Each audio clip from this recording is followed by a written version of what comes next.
আসসালামু আলাইকুম। এই টিউটোরিয়ালে আমরা ইলাস্ট্রেটরের ব্লেন্ড টুল নিয়ে কথা বলবো। ব্লেন্ড টুল ইলাস্ট্রেটরের একটি মজার টুল। এটা দিয়ে আমরা বিভিন্ন রকম স্টাইলিশ ইফেক্ট তৈরি করতে পারি বা ডিজাইন তৈরি করতে পারি, বা দুটি অবজেক্টের সংমিশ্রণে আমরা অনেক সুন্দর সুন্দর আকর্ষণীয় অবজেক্ট তৈরি করতে পারি।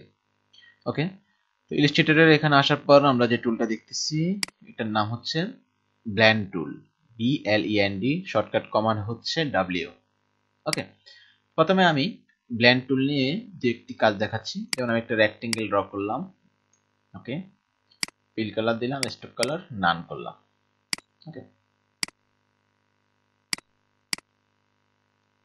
আচ্ছা, এই রেক্টেঙ্গেলটি আরেকটি অল্টার শিফট চেপে নিচের দিকে কপি করলাম। এটা সাইজটাকে আমি ছোট করে দিলাম।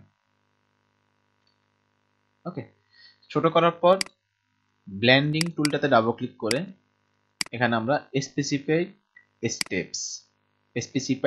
স্টেপস অপশনটাতে ক্লিক করে আমি এখানে দিলাম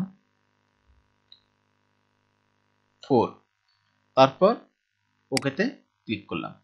এবার উপরের অবজেক্টটাতে একটা ক্লিক, নিচের অবজেক্টটাতে একটা ক্লিক করলাম। এখন আমরা দেখতেছি আমার উপরের এবং নিচের দুইটা অবজেক্ট ব্যতীত আরো 4টা অবজেক্ট ক্রিয়েট হয়েছে। কারণ হচ্ছে আমি স্পেসিফাইড স্টেপে বলে দিছি যে আমার 4টা স্টেপ ক্রিয়েট হবে। তখন আমি দেখতেছি যে প্রথম অবজেক্ট থেকে দ্বিতীয় অবজেক্ট একটু ছোট, এভাবে ক্রমান্বয়ে সে আমার সর্বশেষ অবজেক্টের সাথে মিলে আসছে। তাহলে আমরা এই কাজটি খুব সহজে ব্লেন্ড টুল দিয়ে করতে পারবো। ওকে, আমরা আরেকটি কাজ দেখি। ব্লেন্ড দিয়ে আমি একটা অবজেক্ট নিলাম, সেম ভাবে আরেকটা অবজেক্ট নিলাম, ছোট করে নিলাম। এটার ক্ষেত্রে আমি একটু ডিফারেন্ট কালার ইউজ করে দেখি কি হয়। ওকে, স্টক কালার নান রাখলাম। ঠিক আছে, এবার আমি ব্লেন্ড টুলে ডাবল ক্লিক করলাম, স্পেসিফাইড স্টেপস আগের মতোই 4 দিলাম। ওকে, ক্লিক ক্লিক। এখন আমি যেটা দেখতেছি, আমি কোথায় মনে হয় স্টক রেখেছি। ওকে, স্টকটা নান করে দিই। এটা তো স্টক আছে, স্টকটাকে নান করে দিই। আচ্ছা, তাহলে ব্লেন্ডিং টুলে ডাবল ক্লিক, স্পেসিফাইড স্টেপস 4 4।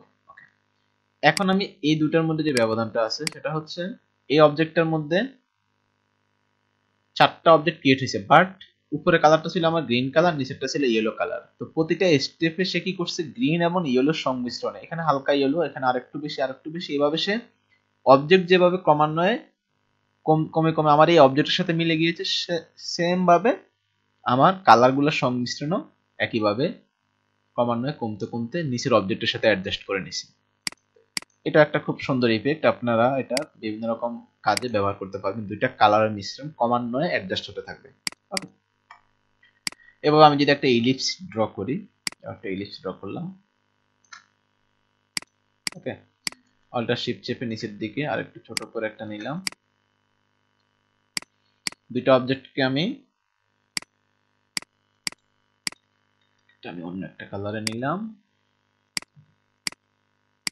আচ্ছা, ব্লেন্ডিং এ ডাবল ক্লিক করলাম, আমি এখানে লিখলাম 20। ওকে, এখান থেকে এখানে করলাম, তাহলে অবজেক্টটা আমার এরকম দেখা যাচ্ছে। আমরা আরো বেশি স্টেপস দিব। কালার নিলাম, একটা শিফট চেপে একটা অবজেক্ট নিলাম, তারপরে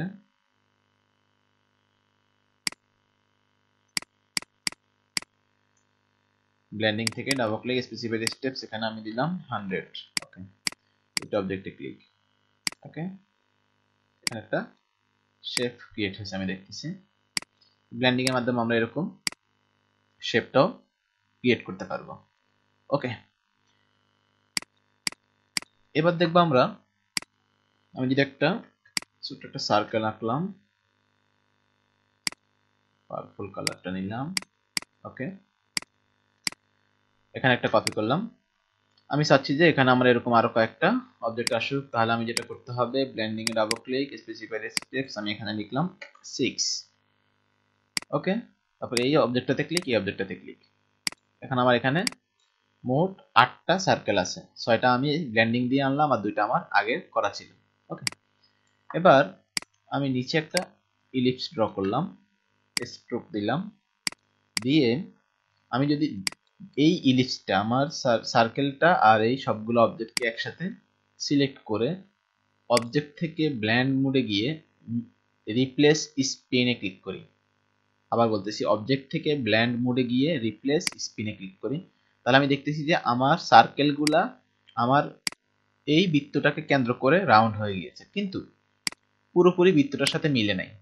ঠিক আছে, তো পুরোপুরিভাবে বৃত্তের সাথে অ্যাডজাস্ট করার জন্য আমি ব্লেন্ডিং এ ডাবল ক্লিক করলাম, প্রিভিউ দেওয়া আছে, প্রিভিউ দিলাম। এখন খেয়াল করি আমি এখানে 6 এর জায়গায় 7 দিলাম, 8 দিলাম, কিন্তু আমি দেখতেছি যে সংখ্যাগুলো এই এরিয়ার মধ্যে বাড়তেছে, আমার এই দিকে ফিল আপ হচ্ছে না। আমি আরেকটু বাড়ায় দিলাম 9, 10, কিন্তু এখনো হচ্ছে না। কিন্তু এটা আমি যত বাড়তেই নিই না কেন আমার এই দুইটা এরিয়ার বাইরে যাচ্ছে না। এটার জন্য আমাকে যেটা করতে হবে, ব্লেন্ডিং থেকে আমি আরো কয়েকটা নিয়ে নিলাম, ফার্স্ট 7, 8 দিয়ে ওকে। এবার আমাকে যেটা করতে হবে, জাস্ট সিজার টুলটা নিয়ে বৃত্তর যে কোনো একটা খালি জায়গায় এদিকে যে স্পেসটা আমার খালি আছে একটা জায়গায় একটা ক্লিক করতে হবে। ক্লিক করলাম, সাথে সাথে আমার অবজেক্টগুলা মিলে গেছে।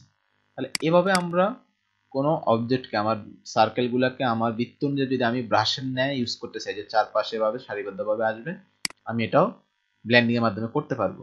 এখন যদি আমি ব্লেন্ডিং এ ডাবল ক্লিক করে আমি এখানে 8 এর জায়গায় এখন বাড়তি দিতে থাকি ক্রমান্বয়ে, সেটা আমার সার্কেলের সাথে অ্যাডজাস্ট হয়ে যাচ্ছে। ওকে, তো এইভাবে আমরা রিপ্লেস স্পিন অপশনের মাধ্যমে ব্লেন্ডিং এর মাধ্যমে এই কাজটিও করতে পারবো। ওকে, আচ্ছা, আরো একটি কাজ আমরা ব্লেন্ডিং এর মাধ্যমে করতে পারি, সেটা হচ্ছে যেমন আমাদের উইন্ডো মেনু থেকে আমরা কিছু সিম্বল নিলাম, সিম্বল লাইব্রেরিতে গিয়ে আমরা নেচার অপশনটাতে ক্লিক করব, করার পর আমরা এখানে দেখতেছি অনেকগুলো ন্যাচারাল এলিমেন্ট আছে। আমি এখান থেকে জাস্ট একটা ন্যাচারাল এলিমেন্ট ড্র করে অল্টার শিফট চেপে এটাকে কপি করে এটাকে আমি ছোট করে নিলাম। ঠিক আছে, এবার যদি আমি ব্লেন্ডিং এ ডাবল ক্লিক করে স্পেসিফাইড স্টেপস এর জায়গায় আমি এখানে 8 দিই, তারপর ওকে দিলাম। এবার আমি এই অবজেক্ট আর এই অবজেক্টের মধ্যে ক্লিক করলাম, তাহলে কি হচ্ছে ক্রমান্বয়ে আমার এক একটা অবজেক্টের পর আরেকটা অবজেক্ট, যেমন এই ছোটটা পরে এখানে ক্রমান্বয়ে বাড়তে বাড়তে এটার সাথে অ্যাডজাস্ট হয়ে গেছে। এইরকম সারিবদ্ধ কোনো কাজ করার জন্য আমরা ব্লেন্ডিংটা ইউজ করতে পারি। এছাড়াও আমরা লাইন টুল ইউজ করেও বিভিন্ন সুন্দর সুন্দর ইফেক্ট তৈরি করতে পারি ব্লেন্ডিং এ, দেখাচ্ছি। ওকে, আমি একটা রেক্টেঙ্গেল নিলাম, ব্ল্যাক কালার দিয়ে ফিল কালার করলাম। ওকে, রেক্টেঙ্গেলটাকে কন্ট্রোল 2 দিয়ে লক করে নিলাম। ঠিক আছে, এবার আমি এটা এভাবে থাকুক, আমি প্যান টুল দিয়ে বাহিরে একটা লাইন ড্র করলাম। ওকে,